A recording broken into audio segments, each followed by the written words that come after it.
சைனால வந்து ரூல் போட்டான், ஆன்லைன்ல no Bible, no sermon, no church, எல்லாமே மொத்தத்தையும் ஸ்கிரீனிங் பண்ணிட்டான். சைனாக்குள்ள ஆன்லைன்ல நீங்க எதுவுமே பண்ண முடியாது. இப்ப ஆப்பே ஓபன் பண்ண முடியாது, கதை முடிஞ்சு போட்டான். இப்போ இது 2000 வருஷத்துக்கு முன்னாடி, 2000 வருஷம் ஆமோஸ் புத்தகத்துல இருக்கு, வசனம் பஞ்சம் வரும்னு. இப்போ ஆன்லைன்ல ஒரு நாள் வரும், கைவிடப்பட்டிய வசனம். நீங்க வருகையில போலனா நீங்கள் இவ்வளவுதான் சொன்னாங்க, சர்ச்சில் உட்கார வச்சு சொல்லி கொடுத்தாங்க, ஆனா அன்னைக்கு விட்டுட்டோம், இன்னைக்கு தேடலாம் உங்களுக்கு கிடைக்காது, க்ளோஸ் பண்ணிருப்பான்.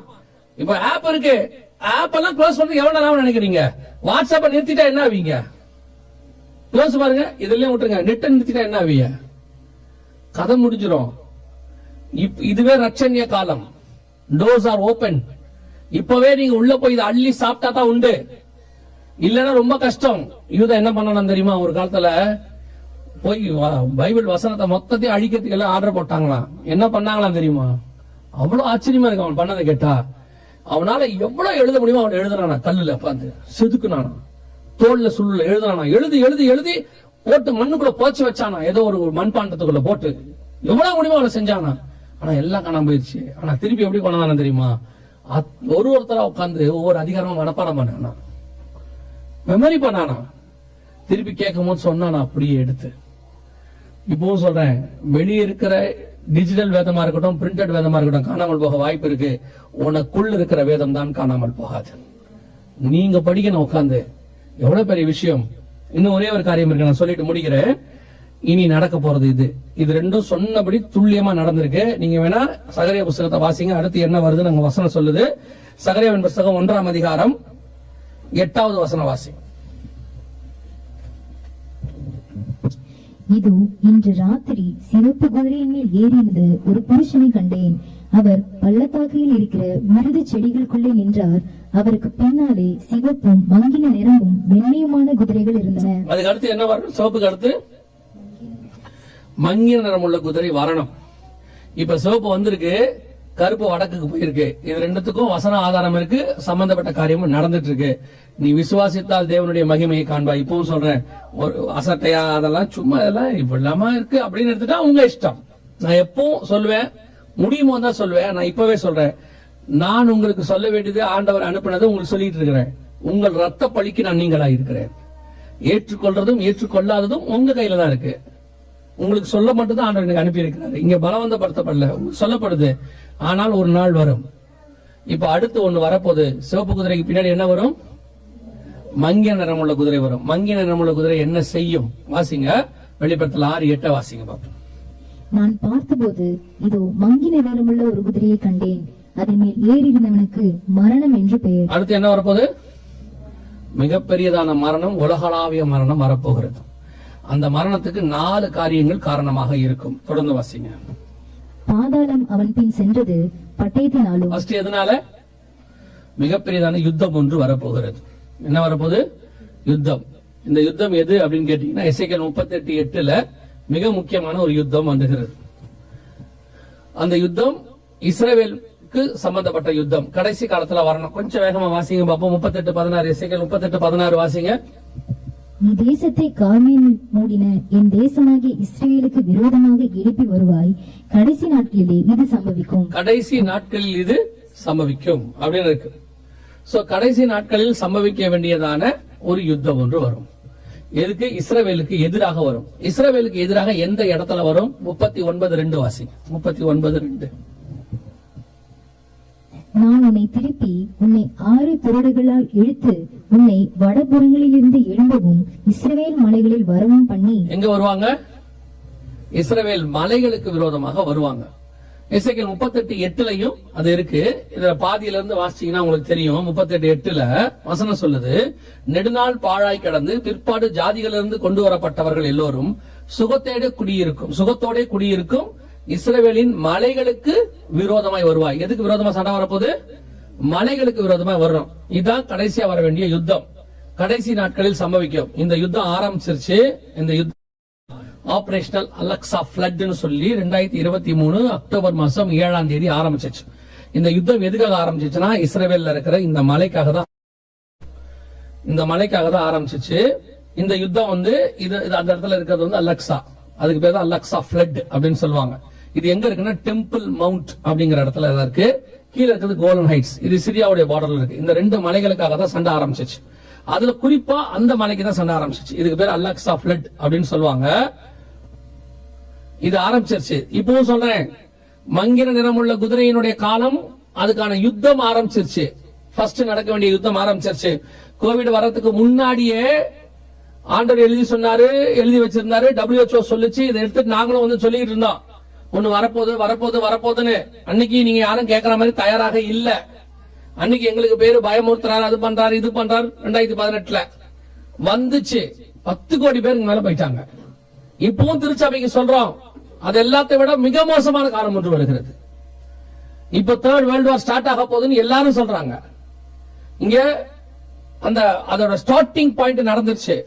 மலைக்கான சண்டை ஸ்டார்ட் ஆயிடுச்சு. மலை எங்களுக்கு வேணும்னு அவங்க கேக்குறாங்க. ஒரு தடவைக்கு 2 தடவை ஆண்டவர் சொல்றாரு. எசேக்கியேல் 38:8, 39:2 2 இடத்துலயும் சொல்றாரு, மலைக்கு விரோதமாக நீ வருவாய், மலைகளிலே இது நடக்கும். இஸ்ரவேலுடைய மலை பர்டிகுலரா மலைக்கு தான் ஸ்டார்ட் ஆயிருக்கு. இதை விட துல்லியமா தீர்க்கதரிசனம் ஆண்டவர் உரைச்சத வேற எப்படி சொல்லவே முடியாது. இதை விட எப்படி சொல்லுவார் ஆண்டவர்? ஆரம்பிச்சு 2 வருஷம் ஆயிருச்சு. ஆன் த வே. இப்ப இதெல்லாம் அப்படியே பரம்பி நாலா பக்கம் போயிட்டு இருக்கு யுத்தம். ஒரு பக்கம் ரஷ்யா உக்ரைன் ஸ்டார்ட் ஆச்சு. இங்க இஸ்ரேல் ஸ்டார்ட் பண்ணுது, அங்க ரஷ்யா உக்ரைன் ஸ்டார்ட் ஆகுது. இது 2 ஸ்டார்ட் ஆகி அவன் நார்த்ல இருந்து வரணும். இப்ப பாருங்க 39:2 அவங்க வாசிச்சாங்க. திருப்பி வாசிங்க பாப்போம். எசேக்கியேல் 39:2. நான் உன்னை திருப்பி உன்னை 6 துருடுகளால் இழுத்து நான் உன்னை திருப்பி உன்னை 6 துருடுகளால் இழுத்து உன்னை வடபுறங்களில் இருந்து எழுப்புவோம். எங்க இருந்து? யார் வருவா? வடக்கு பக்கத்துல இருந்து. 39:2 வாசிங்க. சாரி, 38:2 வாசிங்க. 38:2. மனுபுத்திரனே, மேசேக் தூபால் ஜாதிகளின் தலைமையான அதிபதியாகிய மாகோகு தேசத்தானாகிய கோகுக்கு எதிராக நீ உன் முகத்தை திருப்பி. யார பத்தி இருக்கு தெரியுமா? இங்கிலீஷ்ல பாத்தீங்கன்னா அந்த வேர்ட் இருக்கும், தமிழ்ல மட்டும் அது இல்ல. என்னன்னு கேட்டீங்கன்னா, நார்த் சைட்ல இருந்து வரணும். வர வேண்டிய ஆள் யாருன்னு கேட்டீங்கன்னா ரஷ்யா வரணும். ரோஷ்ங்கிற வார்த்தை யூஸ் பண்ணிருப்பாரு ஆண்டவர். இது எந்தெந்த வெர்ஷன்ல இருக்குன்னு உங்களுக்கு போட்டிருக்கிறோம்.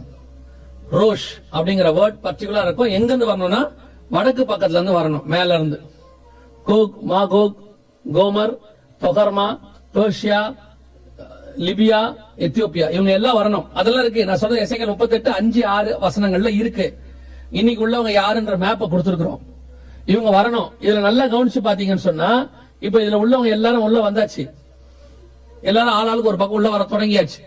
அந்த வார் ஸ்டார்ட் ஆயிருக்கு. இதுல வந்து ரஷ்யா ஜாயின் பண்ணணும். ரஷ்யா ஜாயின் பண்ணுமான்னு கேட்டீங்கன்னா, இது பாருங்க, ரஷ்யா தற்போது 3ஆம் உலகப் போரின் ஆரம்பத்தை அறிவித்துள்ளது என உலகம் முழுவதும் பரபரப்பாக பேசப்படுகிறது. இது இப்போ எல்லா இடத்துலயும் பேசப்படுறதான ஒரு வார்த்தை. சோ இது எல்லாமே பட்டயத்தினாலும் அப்படிங்கறதனுடைய ஃபர்ஸ்ட் பார்ட் நடந்துகிட்டு இருக்குன்னு உங்களுக்கு சொல்றோம். ஒரு எச்சரிப்பு, ஒரு காஷன் கொடுக்கிறோம். சபைக்கு இன்னும் அந்த காஷன் புரியாது. சபை ஒரு பக்கம் பாத்தீங்கன்னா இதெல்லாம் தீவிரமா நடந்துட்டு இருக்குது. ஒரு வல்லரசு கீழே விழுது, உங்களுக்கு தெரியல. அமெரிக்காங்கிற வல்லரசு என்ன செய்யுது? கீழே உங்க கண்ணுக்கு முன்னாடி விழுது. $37 trillion கடன் காப்பாற்ற முடியாதுன்னு சொல்லியாச்சு. அவங்களே சொல்லியாச்சு. இப்போ ஷட் டவுன்ல இருக்கு அமெரிக்கா, உங்களுக்கு தெரியும் நினைக்கிறேன். ஒரு நாளைக்கு $7 பில்லியன் அங்க என்ன ஆகுது? நஷ்டம் போயிட்டு இருக்குது. So almost America over. அதுக்கு அடுத்த வல்லரசு உருவாகணும். அதுக்கு முன்னாடி ஒரு யுத்தம் வரணும். அந்த யுத்தமும் ஸ்டார்ட் ஆயிடுச்சு. சோ நாம வந்து மிக முக்கியமான காலகட்டத்தின் ஜனங்களாக இருக்கிறோம். நாம இன்னைக்கு நிறைய ஜனங்கள் உலகம் முழுக்க இருக்கிறதுனால ஆண்டவர் எல்லாரும் வச்சு சொல்லிக்கிட்டே இருக்கிறாரு, அதிக உயிர்கள் இருக்கிறதுனால. ஆனா சபைக்கு தான் இம்பார்ட்டன்டா சொல்லணும். ஏன்னா சபை தான் போய் உலகத்துக்கு சொல்லணும். இப்ப இந்த வான்கோவருக்கு இந்த சர்ச்சுக்கு சொல்றோம்னா என்ன காரணம்னா, நீங்க தெரிஞ்சுக்கிறதுக்காக இல்ல, உங்களை வச்சு இந்த சிட்டிக்கு சொல்லணும். You are the responsibility. ஒரு லீதியாளின் இதயத்தை திறந்தா அந்த ஊருக்கு போகும். ஒரு சமாரிய ஸ்திரீ கிட்ட பேசினா அந்த ஊருக்கு போகும். ஒரு பிசாசு பிரச்சனை விடுதலையாக்கினா அந்த கிராமத்துக்கு போகும். ஒரு அந்திரேயா பேசி இன்னொரு பேதுருவை கூட்டிட்டு வருவான். சோ உங்ககிட்ட அதான் தான் உன்னதப்பட்ட அழகா சொல்லுவாங்க, என்ன இழுத்து கொள்ளும் ஓடி வந்திடுவோம். ஒரு குரூப் வந்துடும். ஒரு மரியாதை கூப்பிட்டு அனுப்புவார் ஆண்டவர் மாத்தாள் கிட்ட. போதகர் வந்திருக்கிறார் என்று ரகசியமாய் போய் சொன்னால், ஆனால் ஒரு குரூப் பின்னாடி மரியாதைக்கு பின்னாடி வந்துச்சு. அதே மாதிரி தான் உங்களை வச்சு இந்த சிட்டிக்கு சொல்லணும். ஆனால் நீங்களே இன்னும் ஆயத்தமாக இருக்கீங்க. அதான் பிரச்சனையே. கையில வேதம் இருக்கு, நீங்கள் இப்பொழுது கேட்டுக்கொண்டு இருக்கிறீங்க. இனி காலம் கண்டிப்பாக செல்லாது. நம்முடைய ஜெனரேஷனில் இதை பார்ப்பதற்கு நிறைய வாய்ப்பு இருக்கு. இப்ப கேட்கும் போது அசால்ட்டா கேஷுவலா கேட்டேன், அதெல்லாம் நடக்காதுங்க. கர்த்தர் கிருபை உள்ளவர், அப்படிலாம் விடமாட்டார். கர்த்தர் கிருபை உள்ளவர் தான். கோவிட் வந்துச்சா இல்லையா? கர்த்தர் கிருபை உள்ளவர் தான். ஃபர்ஸ்ட் வேர்ல்டு வார் வந்துச்சா இல்லையா? செகண்ட் வேர்ல்டு வார் வந்துச்சா இல்லையா? இதெல்லாம் கிருபையின் காலம் சொல்றது 2000 வருஷத்துல நடந்திருக்கு. சுனாமி வந்துச்சு தானே. நீங்க சும்மா உங்களை நீங்க ஏமாத்தி கொள்றீங்க. கர்த்தர் கிருபை உள்ளவர், அதுல மாற்று கருத்து இல்ல. அதனால இது நடக்காதுன்னு அர்த்தம் இல்ல. அவர் சொல்றாரு, யுத்தங்களின் செய்திகளையும் கேள்விப்படுவீர்கள், கலங்காதபடிக்கு எச்சரிக்கையாயிருங்கள், இவைகள் எல்லாம் சம்பவிக்க வேண்டியதே, நடக்கத்தான் செய்யுங்கிறாரு. அதுக்கு நடுவுல உங்களை பாதுகாப்பாரு. அதுக்கு பேர் தான் கிருபை. நீங்க என்ன சொல்றீங்கன்னா நடக்கவே நடக்காது, எனக்கு கிருபை. அது எப்படி அவர் வாயின் வார்த்தை நிறைவேறாம போகும்? எழுதி கொடுத்தது எப்படி நடக்காம இருக்கும்? கண்டிப்பாக நடக்கும். உலகளாவிய மிகப்பெரிய யுத்தமானது வேர்ல்டு வைட் நம்முடைய ஜெனரேஷன்ல நம் கண்களுக்கு முன்பாக நிச்சயம் நாம் பார்க்க வாய்ப்பு இருக்கிறது. இது நம்பர் 1. இரண்டாவது, பட்டயத்தினாலும், அடுத்து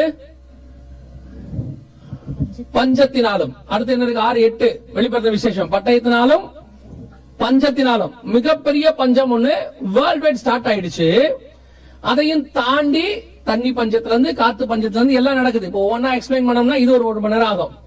ஆண்டவர் சொல்றார் வெளிப்படுத்தல் 16ஆம் அதிகாரம் 12, 13 வசனத்துல, சூரியன் உதிக்கும் திசையிலிருந்து வரும் ராஜாக்களுக்கு வழியை ஆயத்தம் பண்ணும்படி ஐப்ராத் நதி வத்தி போயிட்டு இருக்கு. 6ஆம் தூதன் தன் கலசத்தில் உள்ளதை ஐப்ராத் என்னும் பெரிய நதியின் மேல் ஊற்றினான். அப்போது சூரியன் உதிக்கும் திசையிலிருந்து வரும் ராஜாக்களுக்கு வழியை ஆயத்தம் பண்ணும்படி அந்த நதியின் தண்ணீர் வற்றி போயிட்டு இருக்கு. இப்ப நம்ம கண்ணுக்கு முன்னாடி பாத்தீங்கன்னா அந்த தண்ணி வத்தி போச்சு. இப்போ முழுக்க வத்தி போச்சு. இது வந்து ஃபார் எக்ஸாம்பிள் நான் உங்களுக்கு சொல்றேன். இந்த மாதிரி ஒவ்வொன்றா உங்களுக்கு சொல்ல முடியும். சாப்பாட்டு பஞ்சம், தண்ணி பஞ்சம், செப்பனியா 1:3, அப்புறம் வந்து ஓசியா 4:3 ரெண்டுத்திலையும் சொல்றாரு மிருக ஜீவன்களை வாரிக்கொள்ளுவேன். அவர் சொன்னபடியே இப்ப பாருங்க, மிருக ஜீவன்கள் எல்லாம் உலகளாவிய மிகப்பெரிய அளவுல மிருக ஜீவன்கள் செத்துக்கிட்டு இருக்கு. அது சோமாலியாவிலேயா இருக்கட்டும், அல்லது வந்து கென்யாவிலேயாக இருக்கட்டும். வறட்சியால் குடிக்க தண்ணீர் இன்றி யானைகள் செத்து மடியும் பேரழிவு ஏற்பட்டுள்ளது. இது வந்து கென்யாவில் உயிருக்கு போராடும் யானை குட்டிக்கு குடிநீர் வழங்கும் பணியாளர்கள். இது கென்யால, இது நாம்பியால. கவர்மெண்டே சொல்லிருச்சு, எங்களுக்கு வந்து சாப்பாடு உங்களுக்கு கொடுக்க வழி இல்ல, நீங்க வேணா அனிமல்ஸ் எல்லாம் அடிச்சு சாப்பிடுங்கன்னு சொல்லி அரசாங்கமே சொல்லிருச்சு.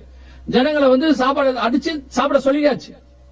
மிருக ஜீவன்கள் வாரி கொள்ளப்படும், மனுஷரோட சேர்த்து மிருகங்களையும் வாரி கொள்ளுவேன் சொன்ன தீர்க்க தரிசனமும் நடக்கதான் செய்யுது. நம்ம கண்ணுக்கு முன்னாடி பஞ்சகாலம் ஒண்ணு போயிட்டே இருக்கு. இதை விட உச்ச நிலைமைக்கு போகும். நீங்க பஞ்சம்னா என்ன நினைக்கிறீங்க தெரியுமா? ஓ பஞ்சம், நமக்கெல்லாம் ஒண்ணும் இல்ல, பிரச்சனை இல்ல, நமக்கு இங்க வால்மார்ட் இருக்கு, அப்புறம் காஸ்கோ இருக்கு, எங்களுக்கு என்ன பஞ்சம்? போங்க, அடுத்து நீங்க காசு இருக்கும், பொருள் இருக்காது உள்ள. கோவிட் வந்த போது தெரிஞ்சது தானே, முதல்ல போனவனுக்கு பொருள் இருந்துச்சு, ரெண்டாவது இருந்தவங்களுக்கு காசு இருந்துச்சு, என்ன இல்ல, பொருள் இல்ல. அதான் பஞ்சம். நீங்க நினைச்சிட்டு இருக்கீங்க பேங்க்ல பேலன்ஸ் இருக்குன்னு, ஷெல்ஃப்ல பொருள் இருக்காது. அங்க என்ன பண்ணுவீங்க போய்? விவசாயமே இருக்காது, விவசாயமே இல்ல. இப்ப பாதி இடத்துல முடிஞ்சு போச்சு. கவனிச்சுக்கொள்ளுங்க, பஞ்சத்துன்னு போயிட்டு இருக்கோம். மூணாவது அங்க என்ன இருக்கு? சாவினாலும் இயற்கை பேரழிவுகள், நேச்சுரல் டிசாஸ்டர்ஸ்.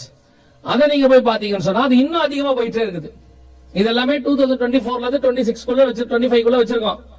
40 கிலோமீட்டர்ஸ்க்கு வேல்கனோ வந்து ஐஸ்லாண்டே க்ளோஸ் பண்ணிச்சு, ஒரு சிட்டியே க்ளோஸ். ஜனங்கள் எல்லாம் வந்து அங்கிருந்து அப்புறப்படுத்திட்டாங்க. இது 2024 ஜப்பான்ல ஜனவரி மாசம் நடந்துச்சு. இந்த மாதிரி வந்து ஒரு பூமி எதிர்ச்சியை பார்த்ததே இல்லையாமா. ஆனா இப்ப என்ன சொல்றாங்கன்னா, இதை விட மோசமான பூமி எதிர்ச்சி ஒண்ணு வரப்போகுதுன்னு சொல்றாங்க. இங்க பாருங்க, இது ஜப்பான்ல கொடுத்திருக்காங்க. 3 லட்சம் பேர் வரைக்கும் சாகர வரைக்கும் வரும். இது ரெப்யூட்டட் பேப்பர்ல வந்தது. இது எப்ப கொடுத்தாங்கன்னா, இப்போ இந்த இயர் 25th ஏப்ரல் 7ஆம் தேதி சொல்லியிருக்காங்க. 3 லட்சம் பேர் வரைக்கும் சாகர அளவுக்கு மெகா எர்த்குவேக் ஒன்று வரப்போகுது. இந்த ஜெனரேஷன்ல தான், இந்த 2025ல தான் உலக சரித்திரத்திலேயே மிகப்பெரிய பூமி எதிர்ச்சி வந்துச்சு. 6 பூமி எதிர்ச்சியில நம்மளது ஒண்ணு.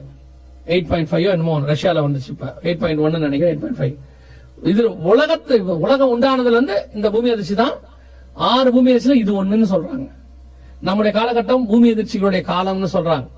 மிக மோசமான பூமி எதிர்ச்சிகள் ஒரு பக்கம். இயேசு சொன்ன மத்திய 24 அடையாளம். ஏன்னா பூமி எதிர்ச்சி சொல்றேன்னா, மத்திய 24 இயேசு சொன்ன அடையாளங்கள் உள்ள என்னது? பூமி எதிர்ச்சிகள். கடைசியா என்ன இருக்கு? அது 4வதுல துஷ்ட மிருகங்களினால் உண்டாகிற மரணம். அப்படிதான் இருக்கு. துஷ்ட மிருகம்னா என்ன? கொஞ்சம் யோசிச்சு பாருங்க. நீங்க பாத்துட்டு இருக்கிற எல்லா கொள்ளை நோய்க்கு பின்னாடி ஒரு மிருகத்தின் பேர் இருக்கும். பாத்திருக்கீங்களா? இந்த ஒரு 50 வருஷமா நீங்க பாக்குற எல்லா வியாதிக்கு பின்னாடி என்ன இருக்குது? ஒரு மிருகத்தினுடைய பேர் ஒண்ணு இருக்கும். எய்ட்ஸ் சிம்பன்சி குரங்குல இருந்து வந்துச்சுன்னு சொன்னாங்க. எபோலா வவ்வால்ல இருந்து வந்துச்சுன்னு சொன்னாங்க. பன்றி காய்ச்சல், ஒட்டக காய்ச்சல் ஒண்ணு வந்துச்சு இப்ப ரீசெண்டா மிடில் ஈஸ்ட்ல. கேரளால பாத்தீங்கன்னா மங்கி ஃபீவர் ஒண்ணு வந்தது, கேள்விப்பட்டிருப்பீங்கன்னு நினைக்கிறேன். பறவை காய்ச்சல் ஒண்ணு வந்துச்சு. இப்போ இந்த கோவிட் கூட ஒரு மிருகத்துல இருந்தா இதுல சைனால ஆரம்பிச்சுன்னு சொன்னாங்க. எல்லாத்துக்கும் பின்னாடியும் பாருங்க ஒரு மிருகத்தின் பேர் இருக்கும். குறிப்பா அது பைபிள்ல லேவியராகமத்துல துஷ்ட மிருகம்னு சொல்றதுல இருந்து இருக்கும்.